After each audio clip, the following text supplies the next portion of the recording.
De vez em quando nós nos deparamos nas nossas leituras bíblicas, nos estudos que nós fazemos da Palavra de Deus, nós nos deparamos com textos difíceis, cansativos. Quem se propõe a ler a Bíblia toda sempre vai se deparar com textos que às vezes suscitam interrogações na nossa mente, e nós somos tentados a perguntar ao Espírito Santo assim: por que isso está aqui na Bíblia? Eu confesso que eu não entendo o porquê de certos textos estarem na Bíblia.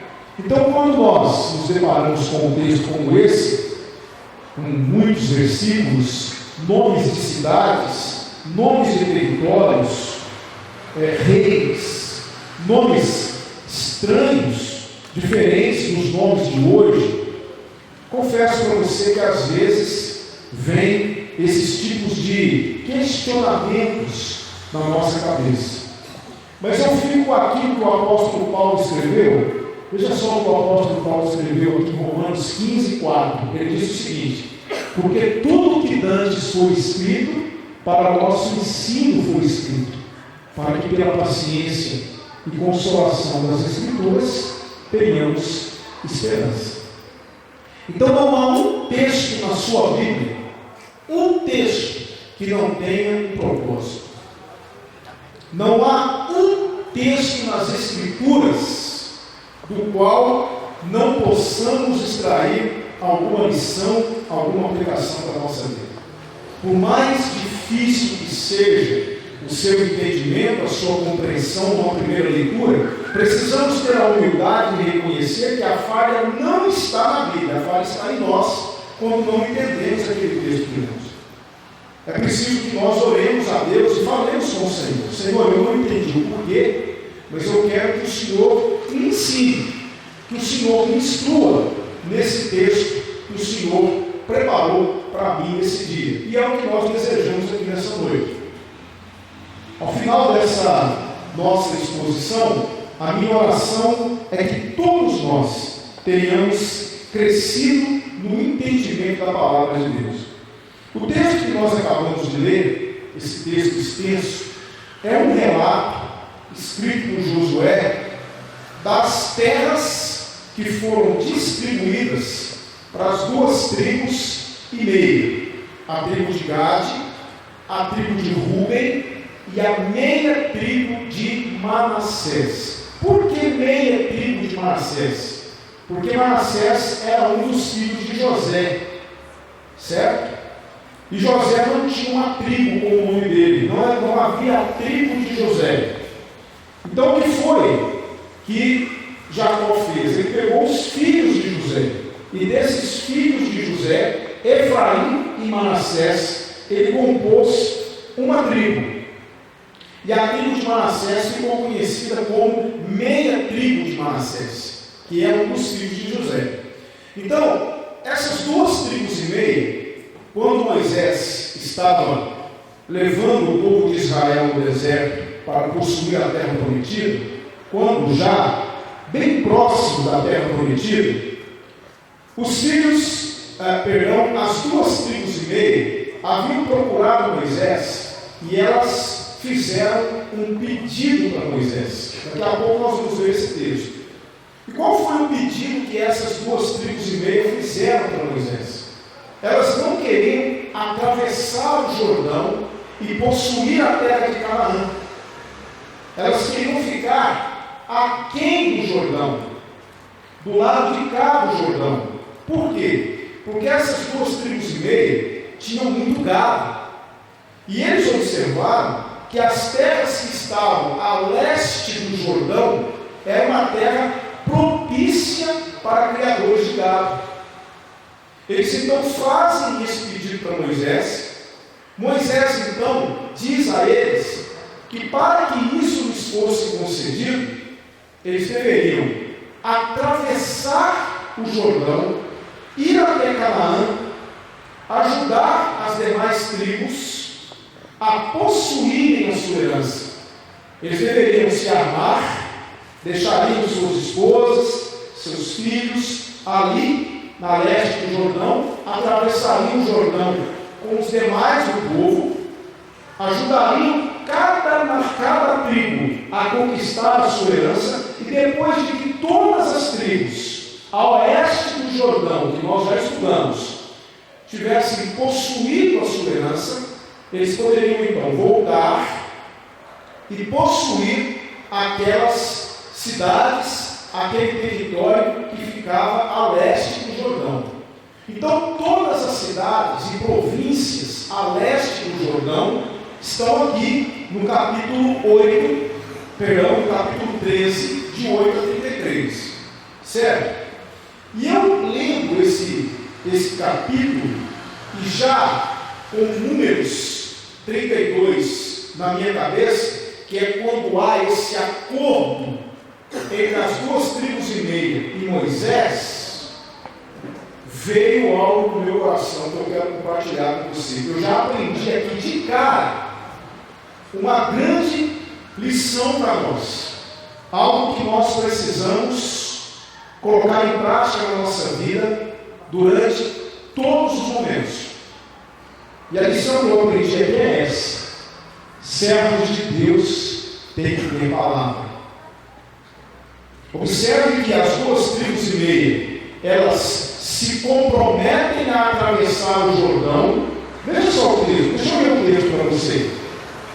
Esse texto está aqui no livro de Números 32, de 4 a 22. É um texto um tanto que extenso, mas deixe-me ler para você como foi esse acordo entre as 2 tribos e meia e Moisés. Veja só: a terra que o Senhor feriu diante da congregação de Israel, isso aqui são as 2 tribos e meia falando, é terra para gado, e os teus servos têm gado.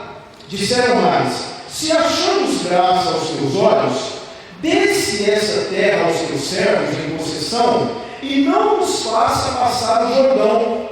Porém Moisés disse aos filhos de Gade, aos filhos de Ruben: irão vossos irmãos à peleja, e ficareis vós aqui? Por que, pois, desencorajais o coração dos filhos de Israel, para que não passem a terra que o Senhor lhes tem dado?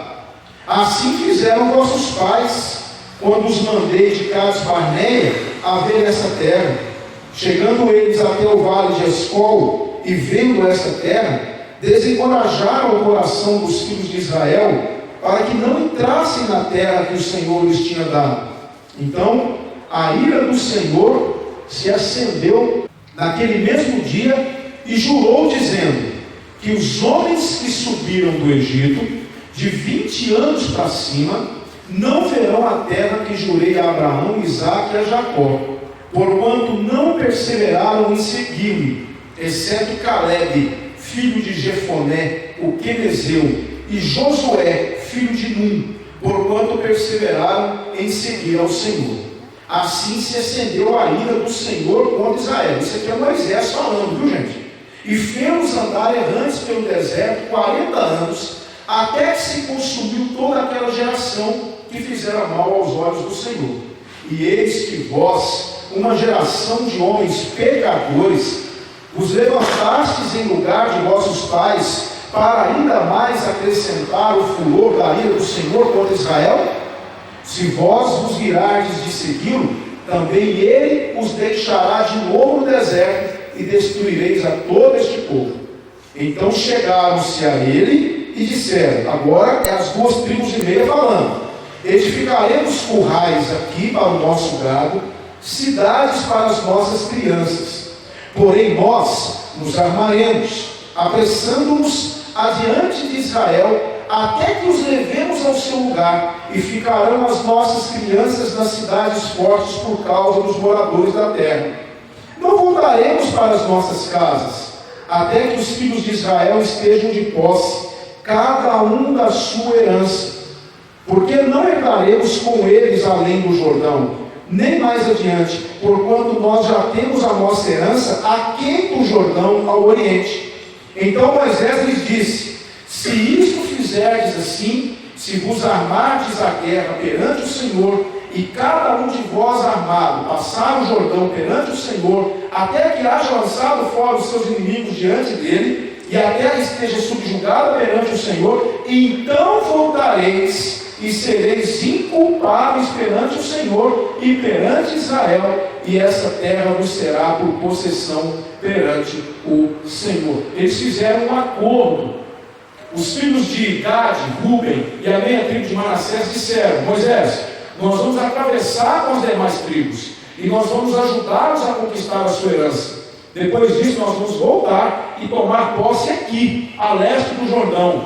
E Moisés disse: se vocês fizerem isso, ok, podem tomar posse na terra que está além do Jordão. Eles fizeram um acordo e eles cumpriram a sua palavra. É interessante que quando nós estamos observando os capítulos anteriores, vocês observam que houve muitas guerras. Foram 25 anos de guerras. E quem estava lá lutando com os filhos de Israel? As 2 tribos e meia. Agora, conquistada a terra prometida, eles chegam diante de Moisés, eles chegam diante das lideranças de Israel, porque Moisés já havia morrido, e eles querem voltar e tomar posse a leste do Jordão. É o relato do texto que nós vemos hoje. Ou seja, houve um acordo entre as partes e houve um cumprimento desse acordo. E é isso que eu aprendi, irmãos. Eu aprendi que servos de Deus tem que ter palavra, gente. Nós precisamos assumir aquilo que nós acordamos uns com os outros. Nós precisamos ser homens e mulheres de palavra. Isso é muito importante. Nós estamos vivendo num tempo hoje de tanta desonestidade, de tantas pessoas que dizem uma coisa e depois fazem outra, tantas pessoas que assumem um compromisso e depois, na primeira pressão, eles voltam atrás. Hoje eu estava vendo no Facebook, e aqui eu não vou entrar no mérito da questão, gente. Eu não vim aqui para falar de política. Mas eu estava vendo hoje no Facebook um deputado.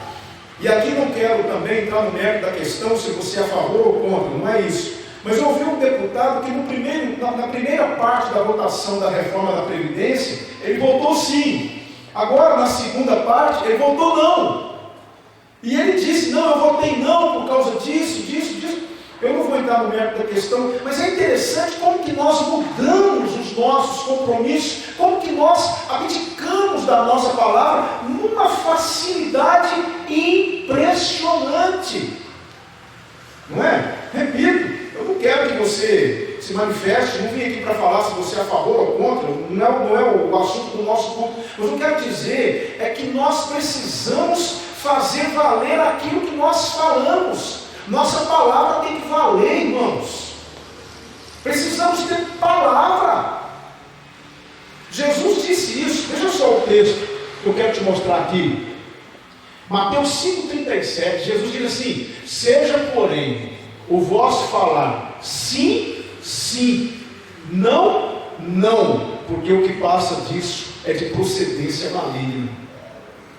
Vamos ser sinceros, será que nós temos realmente arcado com as consequências das nossas palavras, mas temos ido até as últimas consequências por causa disso, para manter a nossa palavra firme? Será que nós temos sido pessoas que quando falam, cumprem? Quantos compromissos você já fez com Deus e você não cumpriu?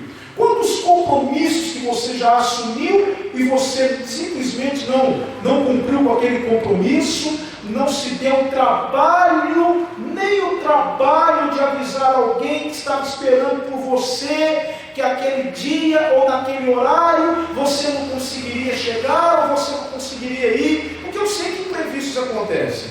É claro que acontece. Eu posso marcar um compromisso com você e no meio do caminho o meu carro furar o pneu.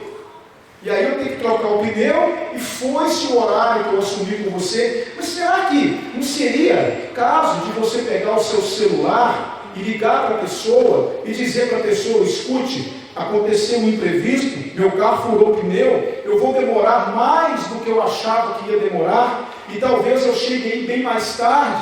Por favor, me desculpe, é um imprevisto que aconteceu. Irmãos, o tempo todo nós estamos diante de situações adversas, mas isso não deve mudar a seriedade daquilo que nós falamos e daquilo que nós acertamos com alguém. Se você disse que vai, vá.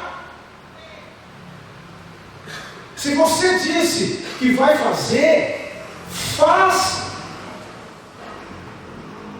Se você assumir um compromisso com alguém de estar naquele determinado lugar, naquela hora específica, se esforce para fazer. E mais, eu vou dizer uma coisa para você: cumpra com os seus horários. Irmãos, me perdoe o que eu vou dizer, mas eu sou extremamente chato com questão de horário. Se você marcou comigo 9h30, por favor, cumpra com o que você marcou comigo, porque eu me esforço para cumprir com você. Porque nós temos que ter palavra.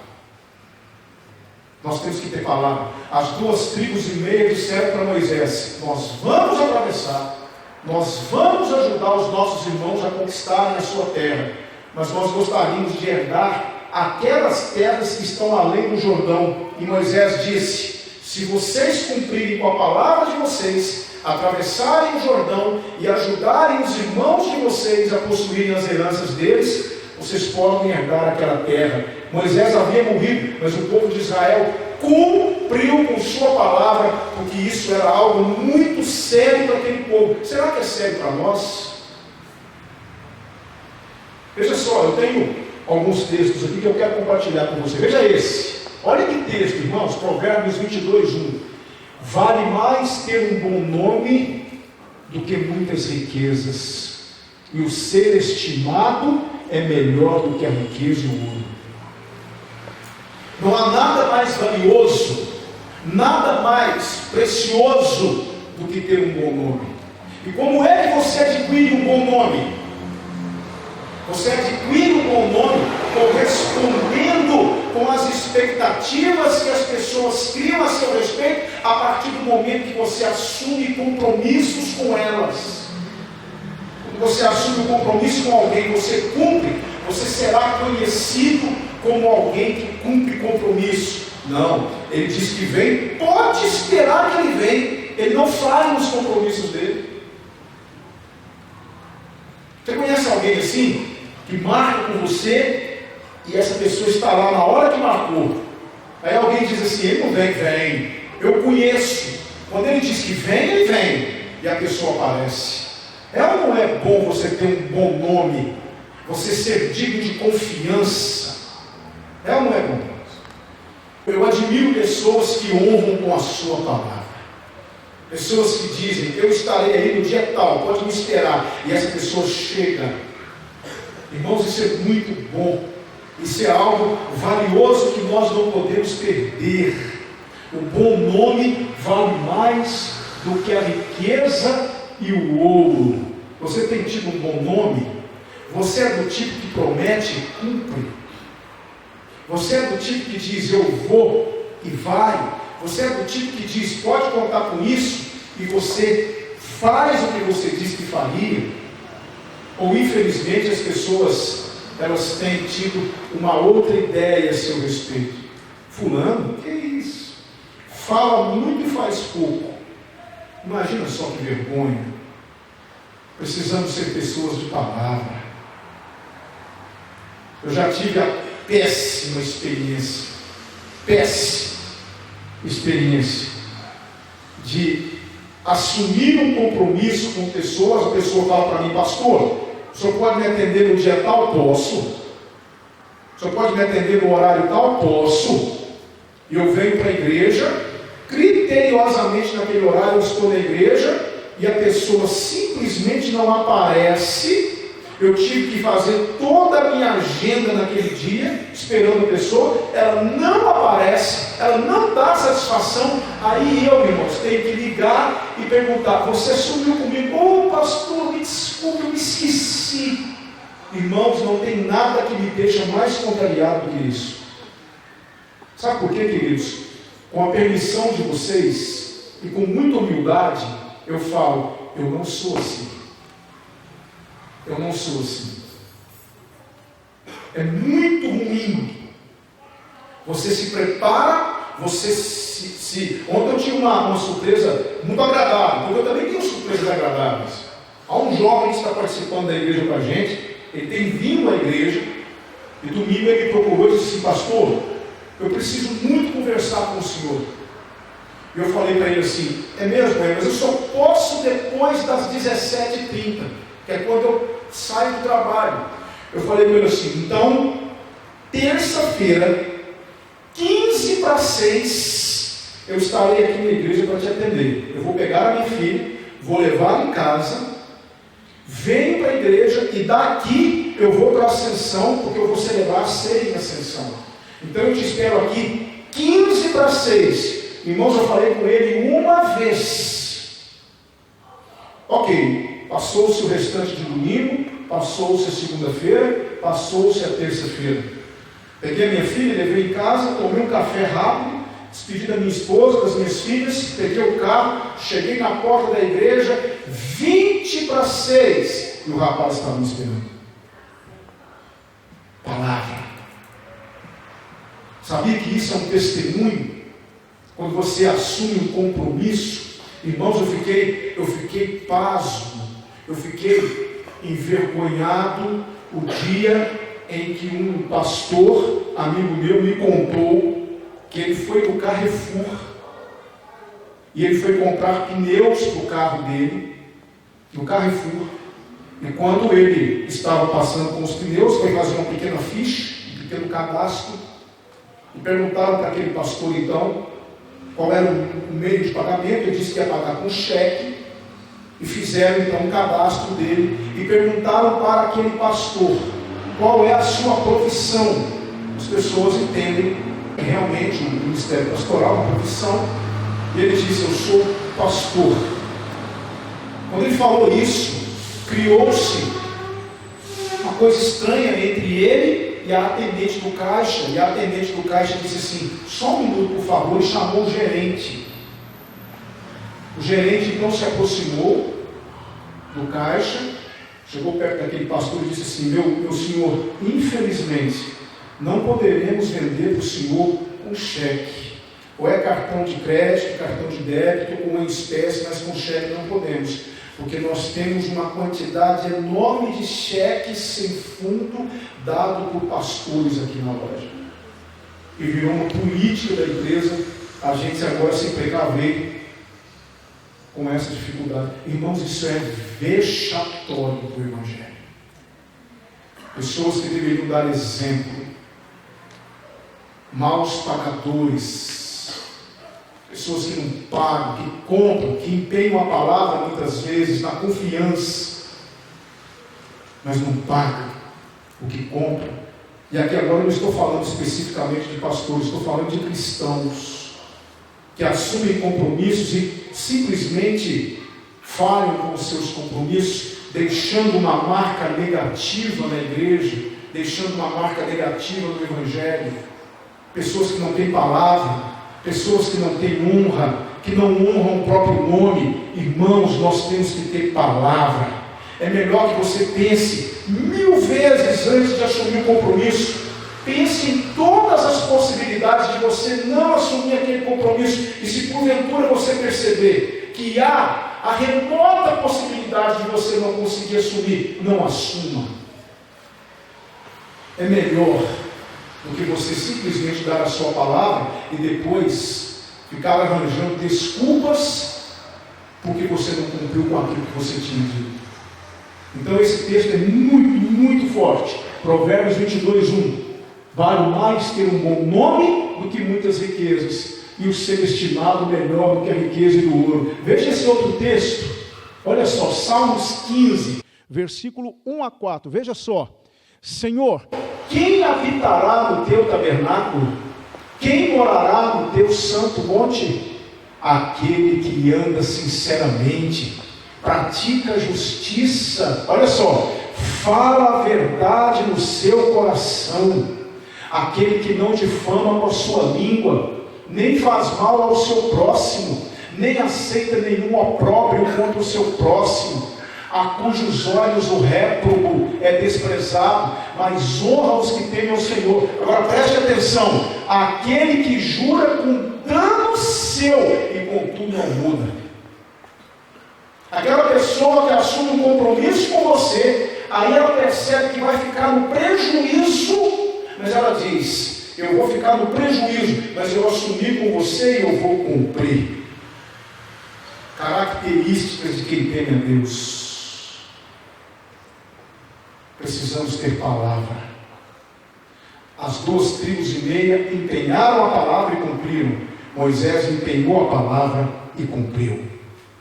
E aqui em Josué, no capítulo 13, de 8 a 33, você está vendo a conclusão disso. Você está vendo o acordo ser fechado e cumprido. Meu querido, eu vou passar para a próxima parte, mas eu quero te perguntar: como tem sido os seus trâmites diários? Você tem cumprido com a sua palavra, irmão? Você tem assumido compromissos e tem cumprido esses compromissos? Você tem assumido o compromisso de comprar alguma coisa e pagar até o dia tal, e no dia tal você paga? Isso é algo muito sério. Pode parecer bobagem o que eu estou falando para você, mas isso causa marcas positivas ou marcas negativas. É algo impressionante. Eu me lembro que um dia eu fui comprar alguma coisa numa papelaria. Isso mesmo, fui comprar na papelaria. E eu estava lá e uma jovem estava do meu lado, comprando alguma coisa, não me lembro o que. E na hora de dar o troco, a senhora deu, acho que um troco a mais para aquela jovem. Aquela jovem saiu, depois ela voltou, simplesmente dizendo: olha, quanto que é aquele material? É tanto. E ela disse: porque a senhora me deu um troco a mais, está aqui o seu troco de volta. Eu olhei aquilo e não conheço a pessoa, mas eu fiquei pensando: é tão fácil sermos pessoas corretas, pessoas que agem com honestidade. E aí, trazendo novamente para o nosso assunto, pessoas que dizem: eu vou te pagar dia tal, e muitas vezes antes de vencer o prazo, você vai lá e paga a pessoa. Olha, tantas horas eu estaria aqui na sua casa, não é? E naquele horário exato, você chega na casa da pessoa, dá uma buzinada ou bate a campainha, e a pessoa olha no relógio, e a pessoa tem uma ideia de você. Que pontualidade, que pessoa que assume. Irmãos, isso é algo maravilhoso. Eu oro para que nós tenhamos essa palavra para nós e para que nós façamos uma análise, uma reflexão acerca de como estamos agindo com os nossos compromissos.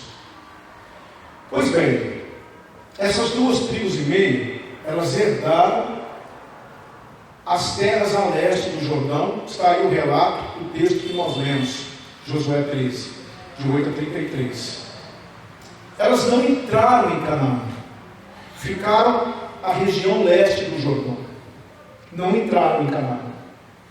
Se você fizer uma leitura de Josué capítulo 22, você vai ver que isso trouxe problemas para eles e para Israel. É interessante isso. Você vai ver que isso trouxe problemas. Depois você dá uma lida em Josué capítulo 22. Essa questão deles ficarem do lado de lá trouxe problemas para a nação. E trouxe problemas inclusive para eles. Por quê? Porque eles ficaram vulneráveis, muito próximos a inimigos de Israel. Eu tenho um mapa aqui, eu quero mostrar esse mapa para você. Deixa só esse mapa, depois eu volto na missão. Olha só o mapa. Aqui, ó, deixa eu mostrar para vocês. Esse aqui é o Mar da Galileia, certo? Descendo aqui nós temos o Rio Jordão. Olha o Rio Jordão aqui, certo? Mar da Galileia, Rio Jordão e aqui o Mar Morto, ok? Está aqui. Olha só as 2,5 aqui, a tribo de Ruben, a tribo de Gade e a meia tribo de Manassés. Olha só onde eles estavam habitando, perto de quem eles estavam habitando.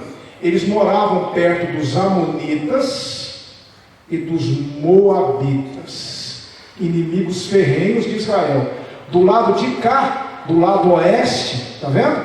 Olha só, as 9,5 do lado de cá, do lado leste, é o que nós acabamos de ler aqui em Josué 13, de 8 a 33.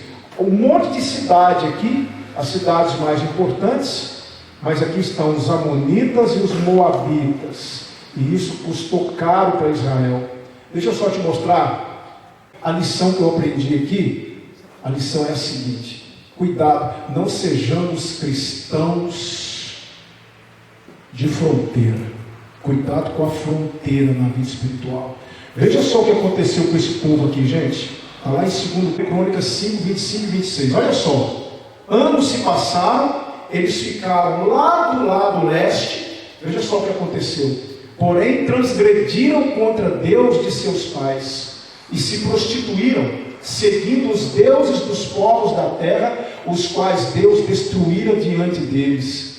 Por isso Deus de Israel suscitou o espírito de Tu, rei da Síria, e o espírito de Tiglat-Pilneser, rei da Síria, que os levaram presos, a saber, os Rubenitas, Gaditas, meia tribo de Manassés, e os trouxeram a Ala, e a Abor, e a Ara, e ao rio de Gozã, até o dia de hoje. Esse povo deixou de existir, foi levado cativo, porque insistiu em viver na fronteira. E eu sinto, irmãos, que isso serve para nós. Sabe por quê? Porque muitas vezes nós insistimos em viver na fronteira da vida espiritual. As 2,5 tribos não quiseram entrar em Canaã, não quiseram cumprir o plano de Deus para as suas vidas, e muitas vezes nós agimos da mesma maneira. Estamos aquém do Jordão, estamos aquém daquilo que nós precisamos ser. Vivemos na fronteira, próximo aos inimigos, talvez próximo ao nosso inimigo maior. Sabe qual é? Sabe qual é o nosso grande inimigo hoje? É o mundo, com todo o seu fascínio, com todas as suas propostas. Quantas vezes, irmãos, nós estamos deixando a desejar na vida espiritual, porque nós insistimos em viver na fronteira com Deus. E pelo fato de estarmos vivendo na fronteira, não adentrarmos, não investirmos no nosso crescimento espiritual, insistimos em andar na margem e não mergulhamos nesse oceano chamado Deus, nós corremos sérios riscos na nossa vida. É muito importante que nós aprendamos isso. As 2,5 tribos foram destruídas porque não adentraram Canaã. Eu entendo, irmãos, que Deus, Ele quer que nós sejamos para Ele muito mais do que nós temos sido. Nós insistimos em viver na fronteira com Deus. Responda para mim, querido, e eu vou dizer isso para você, me incluo. Temos sido extremamente econômicos com Deus. Nós queremos sempre viver no limite. Há um rio, há um oceano para nós adentrarmos, que é a presença de Deus. Há uma terra prometida para nós adentrarmos, que é a presença de Deus. Nós queremos sempre ficar do lado de cá do Jordão, sempre aquém, no quase, no mais ou menos.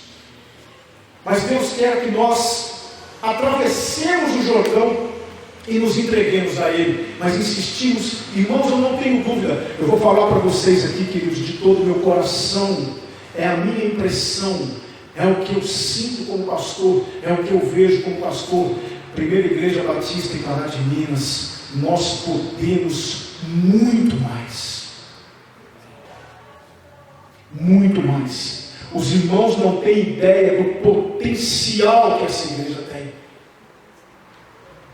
Esse texto é uma chamada à responsabilidade para que saiamos da fronteira, para que adentremos a terra prometida, para que investamos no nosso crescimento espiritual. Mas isso não tem acontecido, irmãos. Observe, querido, eu vou te dar alguns exemplos aqui, querido. Observe se nós estamos ou não estamos sendo econômicos com Deus. Querido irmão, eu falei isso há um tempo atrás para a minha classe de batismo. Eu falei com eles uma coisa, e eu repito para vocês agora. Vocês acham realmente que uma igreja como a nossa, com 216 membros, rol de membros atualizado agora, graças a Deus, com os batismos, 216, vamos agora em setembro para a casa dos 220, 225 membros. um rol de membros praticamente real. Vocês acham que nós precisaríamos, irmãos, ficar realizando aqui almoço missionário para complementar as nossas ofertas missionárias? Poderíamos fazer muito mais por missões do que temos feito. Enviamos, e eu tenho muita tranquilidade para falar de dinheiro nessa igreja, porque somos uma igreja séria e responsável. Nós prestamos conta de tudo que entra e sai, não barganhamos, não vendemos bênção, não praticamos simonia. Somos responsáveis, mas meus amados irmãos, eu olho para o relatório financeiro mês a mês e vejo o valor que nós enviamos para missões. Irmãos, eu choro porque nós podíamos fazer muito mais pela obra missionária. E sabe por que nós não fazemos? Porque nós insistimos em ficar na fronteira. Insistimos em ser econômicos com Deus. Investimos milhares de reais na reforma da nossa casa, milhares de reais naquela viagem dos sonhos, milhares de reais para trocar de carro, mas investimos tão pouco no reino de Deus. E aqui eu não estou falando absolutamente preocupado com a minha situação diante da igreja, porque essa igreja é fiel e cumpre rigorosamente com o que assumiu comigo. Porque essa igreja é fiel. Mas, irmãos, no universo de 216 membros, nós temos hoje 40, 50 irmãos que colaboram na igreja. A maioria econômico com Deus. Quer viver na fronteira, quer viver no quase, quer viver no mais ou menos, nem lá nem cá. Não tem dificuldade de investir em si mesmos. Eu tenho certeza de que se eu for na casa destes que não contribuem com a obra de Deus, eu vou encontrar as latas cheias, eu vou encontrar uma casa ampla, eu vou encontrar um bom carro na garagem, eu vou encontrar esses irmãos trabalhando. Sabe por quê? Porque Deus não é econômico conosco. Quando Deus nos dá, Ele dá.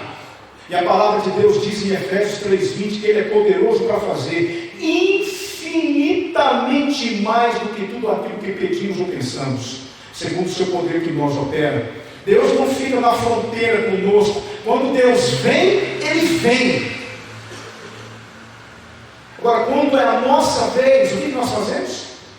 Ficamos na fronteira, ficamos bem aquém do Jordão, não adentramos a terra, não caímos de cabeça na obra de Deus.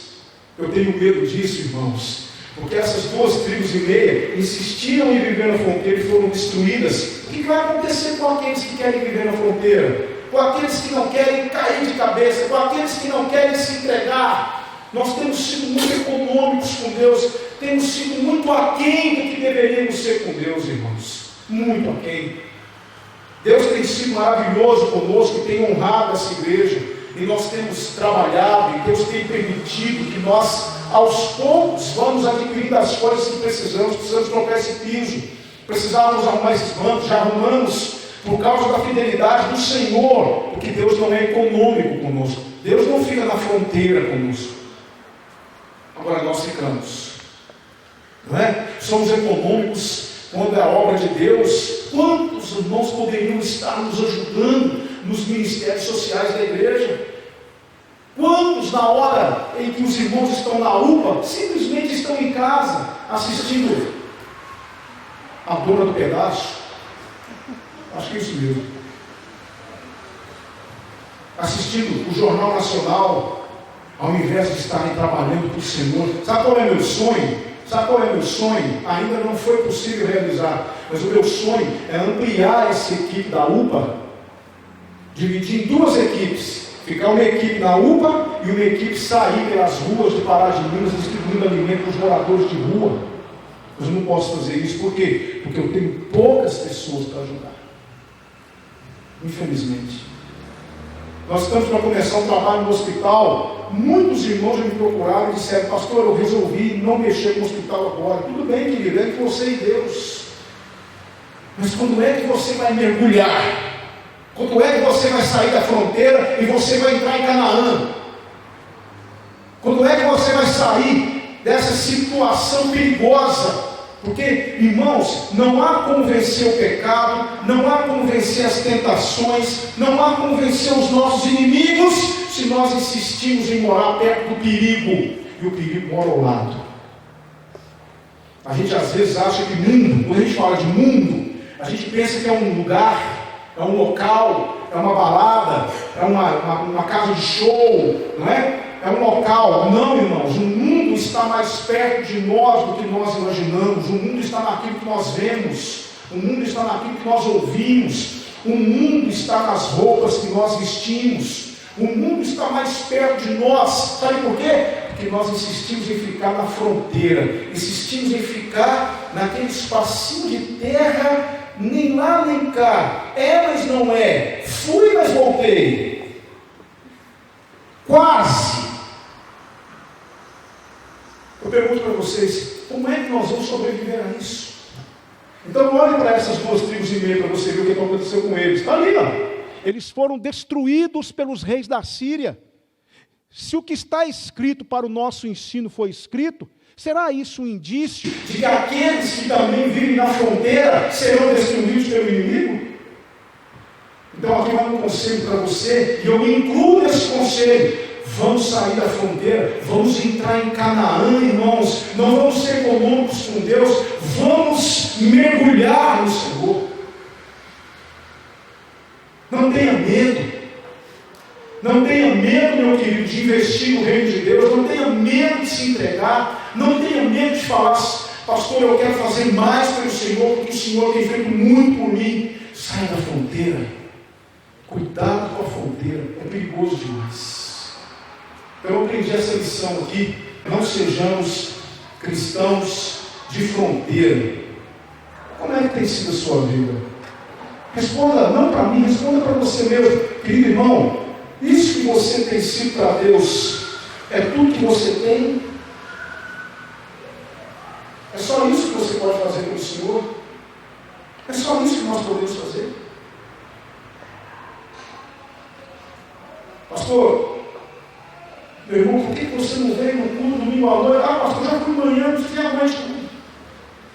Ah, pastor, já fui na quarta, agora tem o fim de semana. Uma vez só. Querido, eu não consigo entender, me desculpe, mas eu não consigo entender como você alimenta a sua alma somente uma vez por semana. Alguém aqui consegue sobreviver? Fala a verdade para mim. Alguém aqui consegue sobreviver com um prato de comida por semana? Mas a nossa alma é obrigada a se alimentar com um prato de comida por semana. E na quarta? Não, não precisa domingo. Fui domingo de manhã? Não precisa à noite.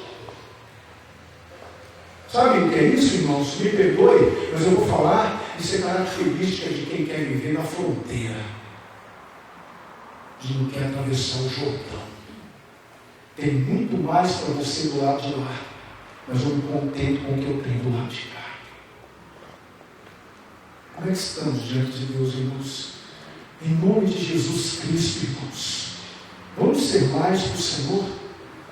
Se você, querido, aqui nessa noite, se há alguém entre nós que não tem contribuído financeiramente para a igreja, eu tenho muita tranquilidade para falar isso. Nossa igreja é uma igreja responsável. Temos uma equipe que administra os recursos financeiros que entram aqui. Qual foi a vez que você me viu vender bênção aqui em cima do púlpito? Qual foi a vez que você me ouviu dizer que se você der 100, você vai ganhar 1000?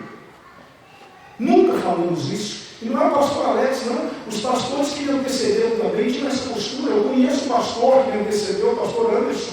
Eu sei da postura séria e ilibada dele. Conheço o pastor Anderson e sei que ele tinha o mesmo posicionamento que eu tenho. Se você não está contribuindo na obra de Deus, saiba que o Senhor vai cuidar dessa igreja com ou sem a sua contribuição.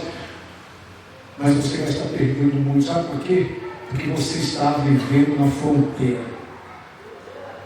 Ajude-nos. Como disse aquela visão de Paulo, passe a Macedônia. Ajude-nos. Ajude-nos a ter a condição de fazer mais pela obra missionária. Eu sonho em poder enviar uma oferta consubstancial para o campo missionário, para abençoar os missionários que estão pregando o Evangelho. Como eu sonho em poder fazer mais pelos pobres, pelas pessoas que necessitam. Nós temos um corpo diaconal na igreja que está ajudando pessoas por aí, estão doando cestas básicas, estão comprando remédios, mas eles poderiam fazer muito mais, porque a igreja reverte para eles mensalmente um valor que tem meses que não dá para nada. Mas se a igreja tivesse uma situação financeira melhor do que eu quero estar, esse valor podia ser muito maior, e o corpo diaconal podia fazer muito mais do que tem feito pelo Senhor. Irmãos, nós somos um organismo, mas nós também somos uma organização, e como organização nós dependemos da contribuição dos membros. Eu repito, não é para mim, não é para encher bolso de pastor, é para fazer a obra do Senhor. Sai da fronteira, meu irmão. Agora, tirando o assunto dinheiro de lado, eu sei que você pode servir o Senhor mais, eu sei que você pode se doar mais. Entregue-se para o Senhor, faça a obra do Senhor. Fale para mim qual é o seu dom, com o que você gosta de trabalhar, qual é a área da sua vida que você sente que pode apresentar para o Senhor e Ele te usar. Você gosta de cantar? Fale comigo. Eu vou te apresentar para os líderes do louvor. Você gosta de mexer na multimídia? Precisamos de irmãos para nos ajudar na multimídia, na mesa de som. Precisamos de irmãos para nos ajudar na introdução da igreja. Precisamos de irmãos para nos ajudar no ministério infantil. Precisamos. Há trabalho para todo mundo na igreja. E as recompensas são eternas. O que você pode fazer? Por que você está sentado no banco? Saia da fronteira, meu irmão. Atravesse o rio. Entre em Canaã. Usufrua do Senhor. Irmão. Como é que vai ser o dia que você estiver diante do Senhor, Ele olhar para você e você saberá naquele dia que você poderia ter feito muito mais para Deus, não fez? Você poderia ter se dedicado mais e não se dedicou. Você poderia ter assumido aquele desafio e não assumiu. Bom, encerrando, caminhando para o final, existe mais uma parte desse texto que me chamou muita atenção nos versículos 14 e 33. Esse texto fala de um povo, de uma tribo, que não recebeu possessão, não recebeu terras. É a tribo de Levi, eram os levitas. Os levitas, eles se misturaram entre o povo, e a porção deles era o quê? Era cuidar das coisas sagradas de Israel. O Senhor vai falar aqui no versículo 33, o Senhor Deus é a sua herança. Então o que os levitas faziam? Hoje, nós temos um hábito de chamar cantor de levita. O que você faz na igreja? Eu sou cantor. É levita. Cuidado com isso, irmão. Quem eram os levitas? Escute. Os levitas mantinham as luzes do menorá acesas. Os levitas trocavam os pães da proposição. Os levitas limpavam as cinzas dos animais que eram queimados em holocausto no altar de bronze. Os levitas lavavam as partes dos animais que iam ser oferecidas para sacrifício. Os levitas carregavam a arca da aliança. Eles abriam e fechavam as portas do tabernáculo e posteriormente do templo. E quando eram escalados, cantavam. Então na igreja nós não temos o hábito de chamar cantor de levita, porque isso é coisa de judaísmo. Então se o cantor aqui na frente é levita, a nossa zeladora Raquel também é levita. O Getúlio é levita, porque está lá mexendo na mesa de som. Aquele irmãozinho que trabalha lá, organizando a salinha do Ministério Infantil para receber também é levita. Vamos ser bem diretos. Então, cantou e tocou é levita. Não.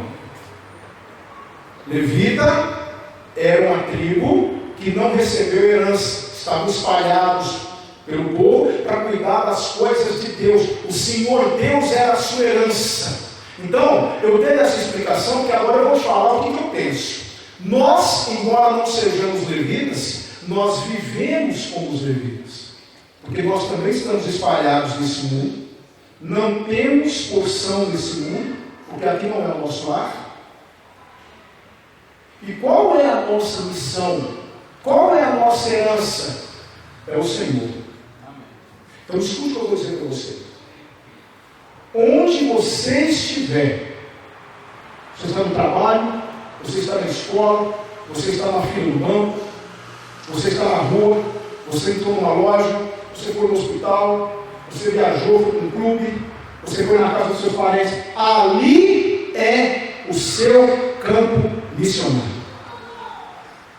Ali você tem uma missão. Observe que Deus não está nesse mundo para nos impedir ou para nos atrapalhar de nada.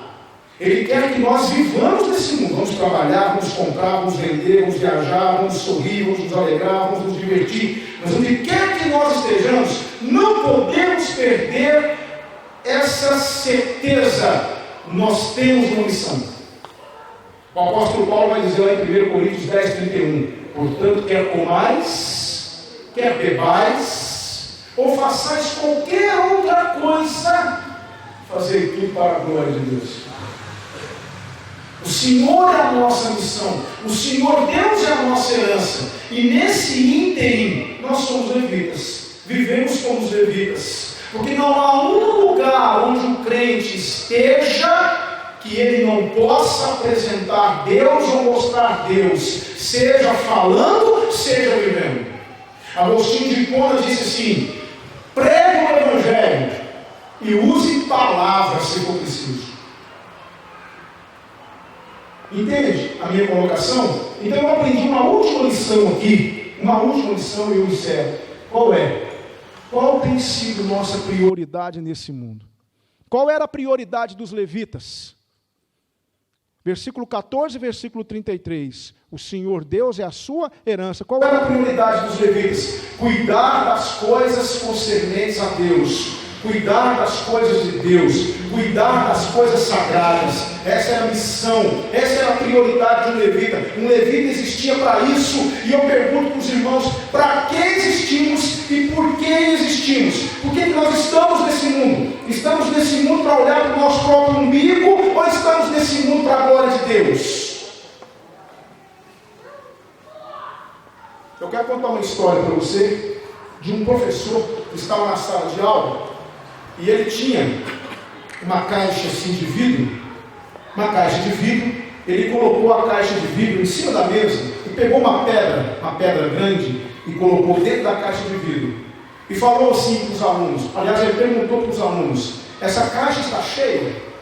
E os alunos: sim, está cheia, tem uma pedra ocupando os espaços. Aí ele pegou alguns pedregulhos, algumas pedras menores, e começou a jogar aquelas pedras menores dentro da caixa, e aquelas pedras menores foram entrando nos espaços deixados pela pedra maior. E aí ele perguntou para a classe: e agora? Essa caixa está cheia? Aí alguns ficaram meio receosos, uns disseram sim, outros disseram não. E aí uns disseram: sim, nós acreditamos que sim. Os poucos disseram não. Aí ele pegou areia e ele começou a jogar areia por cima daqueles pedregulhos, daquela pedra, e as areias foram entrando nas arestas deixadas pelos pedregulhos, e quase que lotou a caixa. E ele disse: e agora? Essa caixa está cheia? E aí alguns disseram sim, outros disseram creio que não, mas a maioria disse sim. Aí ele pegou um jarro d'água e começou a jogar água por cima da caixa, e aquela areia foi sendo compactada e a caixa ficou cheia. Aí ele disse assim: qual é a lição que nós podemos aprender aqui? Aí um aluno todo querendo fazer uma média com o professor disse assim: não importa como abarrotada esteja a sua agenda, sempre há espaço para mais um compromisso. Aí ele disse: não é essa a lição. A lição que nós aprendemos aqui é que se você não colocar a pedra grande primeiro, você nunca conseguirá colocá-la depois. Prioridades. O que é que vem primeiro? A pedra grande. O que isso tem a ver conosco? O que vem primeiro na nossa vida? Meu trabalho, meus filhos, meu descanso, meu lazer, minha viagem, meus planos, e depois o Senhor. Tem ou não tem sido assim, irmãos? Vamos ser sinceros? Tem ou não tem sido assim? Tudo vem primeiro. Evangelho, a igreja, as coisas de Deus, é quando dá. Pois eu digo para você, aproveite, põe a pedra grande primeiro. Pode ser que você não consiga colocá-la depois. Põe a pedra grande enquanto você pode. Priorize Deus. Você está estudando? Está fazendo um curso na faculdade? Amém. Continue. Mas entenda, você está fazendo esse curso para a glória de Deus. Está trabalhando, foi promovido no emprego, continue. Louvado seja Deus. Mas entenda, é para a glória de Deus. Onde você estiver, você é um missionário. Onde você estiver. Eu acho que eu já contei para vocês a história do irmão João Coelho. Não sei quantos conhecem o irmão João Coelho aqui. Ele é de Perdigão. O irmão João Coelho é um irmão muito simples, um irmão extraordinário. Ele, um evangelista nato, ele tem evangelismo nas veias, irmãos. Nunca vi um homem evangelizar como o irmão João Coelho. Um dia ele estava na fila do banco para receber a sua aposentadoria. Na fila do banco. E aí, aquela fila enorme, às vezes é assim, né? Principalmente início de mês. Ele estava na fila do banco esperando para poder chegar no caixa e sacar o valor da aposentadoria. Naquela época não tinha a tecnologia de hoje, né? Era mais antigo, tinha que ser na boca do caixa. E ele estava lá, aí um senhor olhou para ele, viu a fila e disse assim para o irmão João Coelho: rapaz, que vontade de estar lá na frente, de ser o primeiro naquela fila. Aí o irmão João Coelho falou assim: mas eu sei de uma fila que você vai querer ser o último. É mesmo? Qual? É a fila do juízo final. Rapaz, essa fila é terrível. E um dia nós vamos estar lá. E se você não tiver entregue sua vida para Jesus, você vai querer passar todo mundo na sua frente. Pregou Jesus para o homem na fila do banco. Aí um dia, ele estava visitando um vizinho. Aí o vizinho conversando com ele: ô João, vem cá para você ver a minha horta. O rapaz levou ele para ver a horta, né? E ele foi lá ver a horta do rapaz, que horta bonita. Aí de repente o rapaz falou assim: rapaz, que calor. Aí o João Coelho falou assim: mas eu sei de um lugar que é muito mais quente do que aqui. É mesmo? Que lugar que é? É o inferno. E se você não entregar a vida para Jesus, você vai para lá? Que isso, gente? Missão, prioridade. Um dia ele disse para mim, estava saindo de uma cidade, ele tinha feito um propósito: Senhor, toda cidade que eu for, eu vou falar de Jesus para alguém. Aí ele foi numa cidadezinha lá próxima, comprou algumas coisas, estava saindo. Quando ele estava assim, a 1 quilômetro da cidade, ele lembrou: eu havia prometido que eu ia falar de Jesus para alguém. E agora, tinha que falar de Jesus para alguém. Deu meia volta no carro assim, voltou, parou numa borracharia. Aí chamou o borracheiro: dá uma olhada nesse pneu aqui para mim, por favor. Eu acho que esse pneu está com problema. O borracheiro chegou, olhou: não, isso não está com problema não. Como é que é seu nome? Beleza. Não, você mora aqui mesmo e tal? Moro. Que joia. Você faz isso há quanto tempo? Muito tempo já. Eu sou borracheiro há muito tempo. Tenho experiência há muito tempo. Que bacana, rapaz. E você deve ali olhar no pneu, né? Tem uns pneus que deve chegar aqui todo estragado, murcho, sem ar, sem vida, não é? Pois é, rapaz. Eu também conheço muita gente também sem ar, sem vida. Sabe? Porque sem Cristo a gente fica murchão, né? E pregou o evangelho com borracha. Sabe o que é isso, gente? Prioridade. Missão. Nós temos sido assim, irmãos? Será que nós temos realmente entendido a nossa missão nesse mundo? Será que nós temos vivido para a glória de Deus? Então, eu achei interessante falar dos levitas aqui. Eu desejo que esse texto tenha abençoado a sua vida, porque abençoou demais a mim. Me confrontou, me fez pensar muito. Crente tem que ter palavra. Lembre-se disso. Servo de Deus tem que ter palavra. Lembre-se disso, não se esqueça disso. Tenha palavra. Não se esqueça, cuidado com a fronteira. Cuidado para você não viver aquém do que você precisa viver, aquém do que você precisa ser. E por último, qual tem sido a sua prioridade nessa vida? Que o Senhor abençoe você e mais esse estudo, que o Senhor continue fortalecendo a vida dos irmãos. Amém? Vamos orar? Pai, nós te agradecemos pela sua palavra. Agradecemos por ter falado ao nosso coração e por ter nos confrontado e nos mostrado tantas verdades nessa noite. Ajude-nos a mudar, Senhor. Ó Deus, se há alguém aqui nessa noite que está na fronteira, ó Deus, desperta para que atravesse o Jordão, para que entre em Canaã. Ó, como é bom viver diante do Senhor em Canaã. Como é bom crescer, como é bom te buscar, como é bom te conhecer. Como é bom, ó Deus, Todo-Poderoso. Porque sabemos que o Senhor é um Deus inesgotável. O Senhor não tem fim, não tem limite. Ó Deus, permita que nós a cada dia o conhecemos mais, para que nós possamos colocá-lo como nossa prioridade. Nós agradecemos por esse ensino tão poderoso. Oramos em nome de Jesus. Amém.